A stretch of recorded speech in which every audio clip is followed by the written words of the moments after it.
Mini London McCluskieganj प्रकृति की गोद में बसा ड्रीम डेस्टिनेशन आपका कर रहा है इंतजार। आइए अपने यादगार लम्हों को बिताइए ड्रीम डेस्टिनेशन में। राजधानी रांची से महज 50 किलोमीटर दूर आपका अपना ड्रीम डेस्टिनेशन।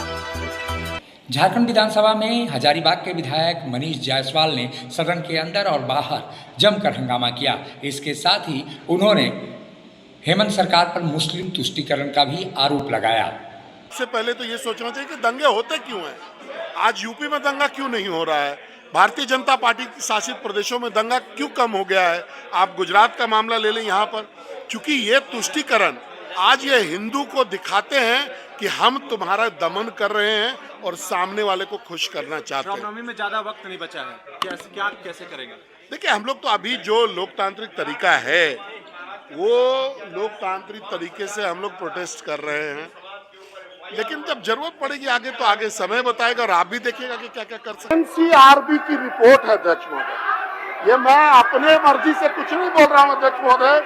एनसीआरबी की रिपोर्ट है कि 2021 में इस देश में 378 सांप्रदायिक दंगे हुए और आपको जान के अध्यक्ष महोदय दुख होगा कि इन 378 दंगों में से 100 दंगे केवल झारखंड में हुए हैं और इसी सरकार के अंदर में हुआ है। और ऐसा क्यों हुआ अगर आप मानेंगे अध्यक्ष महोदय, तो आपको पता चलेगा कि ये सरकार बहुसंख्यकों का तुष्टीकरण करती है और दूसरे समुदाय के लोगों को उकसाती है कि वो उन पर दमन करे।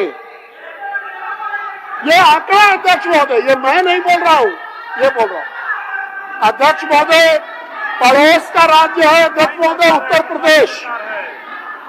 उत्तर प्रदेश में अध्यक्ष महोदय एक समय में सांप्रदायिक दंगों का प्रदेश हुआ करता था अध्यक्ष महोदय, लेकिन आज उत्तर प्रदेश में सांप्रदायिक दंगे होने बंद हो गए अध्यक्ष महोदय। शांति बहाल है अध्यक्ष महोदय, लॉ एंड ऑर्डर का राज है, वहां कोई तुष्टीकरण नहीं होता अध्यक्ष महोदय। अध्यक्ष महोदय, हम इनसे कहना चाहेंगे कि भाई ये चिंता करे। अरे जेएमएम जो ये काम कर रही है वो केवल और केवल इनके वोट को खिसकाने का काम कर रही है अध्यक्ष महोदय। राम का नाम और कांग्रेस से वोट साफ, यही कर रही है। इनको तो वो चिंता करना चाहिए अध्यक्ष महोदय। सुप्रीम कोर्ट का आदेश है महोदय कि एक पर्टिकुलर डेसिबल से नीचे आवाज जो है ज्यादा नहीं होगा। मैं इनसे पूछना चाहता हूं कि क्या लाउड स्पीकर में आवाज नहीं होता है, ताशा में आवाज नहीं होता है, केवल डीजे में ही आवाज होता है? मंत्री होगा, असल चर्चा नहीं होगा। मंत्री जी, ये नोटिफिकेशन है आपके पास भिजवा रहा हूं मार्क करके। इसमें लिखा हुआ है स्पष्ट तरीके से कि राज्य सरकार अगर चाहे, राज्य सरकार की अगर मंशा हो और आप जितना बड़ा राम भक्त अपने आप को क्लेम कर रहे हैं, अगर उतने बड़े राम भक्त हैं तो विशेष परिस्थिति में धर्म के नाम पर, रिलीजन के नाम पर आपको छूट देने का यहाँ पर प्रावधान है। तो आप अगर जरा भी संवेदनशील है तो आप छूट दे सकते हैं, किसी ने नहीं रोका। लेकिन आपके इशारे पर, सरकार के इशारे पर जो है जिला प्रशासन सब जगह रोकने का काम कर रही है अध्यक्ष महोदय।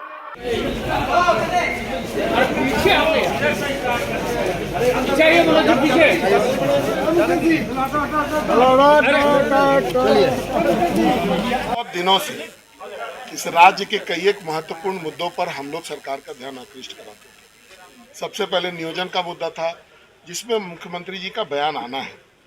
तो टैक्टिक्स के तहत लगता है कि मुख्यमंत्री जी अंतिम दिन बयान देंगे ताकि हम लोग उसका कुछ काउंटर नहीं कर सके। अभी रामनवमी के विषय में आप लोग देख रहे होंगे कि हम लोग पहले दिन से सदन को इन्फॉर्म कर रहे हैं। मैंने किया, अनंत सदस्यों ने किया, बहुत नवीन जायसवाल जी ने किया, चंद्रवंशी जी ने किया, ओझा जी ने किया, डॉक्टर नीरा यादव जी ने किया, और आज आप देख रहे हो कि हम लोग डिमांड कर रहे हैं। पूरा भारतीय जनता पार्टी, पूरा विपक्ष एक साथ मिल करके डिमांड कर रहा था कि भाई क्या हम लोग तालिबान में रह रहे हैं, क्या तालिबानी शासन में रह रहे हैं।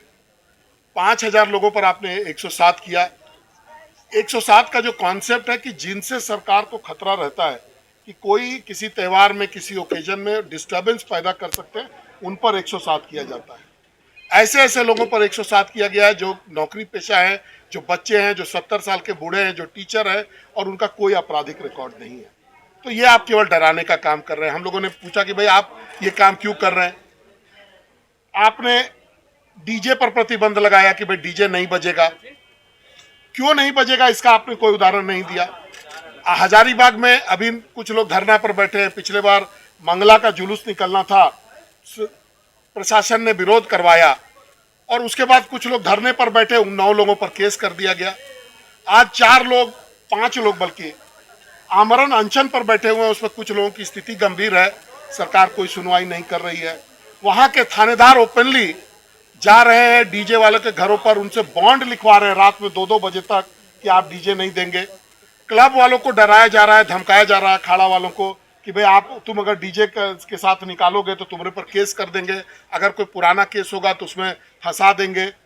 तो हम लोग जानना चाह रहे थे भाई सदन चल रहा है, प्रमुख विपक्ष की भूमिका में हम लोग हैं, तो क्या हम लोग तालिबान में रहते हैं? क्या हम लोग तालिबानी शासन में रहते हैं?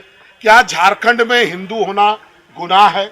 ये हम लोग बात जानने का प्रयास कर रहे थे। आज हम लोगों ने जब जानने का प्रयास किया तो पहली बार अध्यक्ष जी ने एडजॉर्न कर दिया। बाद में फिर जब हम लोगों ने जानने का प्रयास किया, मेरा यही मांग था कि भाई आप सरकार से उत्तर दिलवा दीजिए कि ऐसा क्यों हो रहा है, या सरकार क्या इसमें इंटरवीन करना चाहती है कि नहीं करना चाहती है। तो बस हो गया, बस आपका सूचना आ गया। तो हम लोग सूचना देने के लिए थोड़े ही हैं।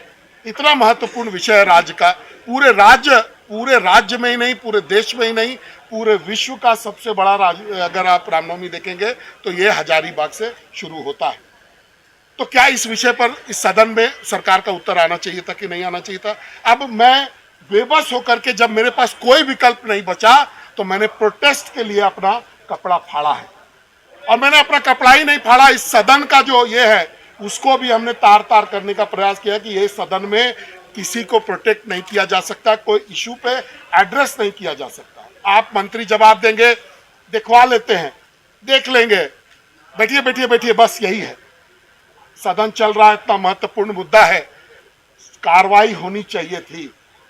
आज आपके माध्यम से भी हम लोग मांग करते हैं कि वहां जो हिंदुओं पर दमन हो रहा है, जो अत्याचार हो रहा है, उसको तुरंत सरकार उस पर अविलंब रोक लगाए।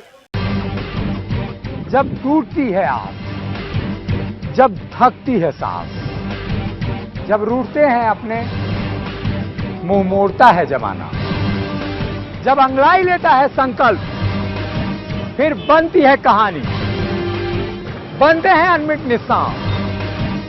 देखिए मेरे साथ संघर्ष की दास्तां।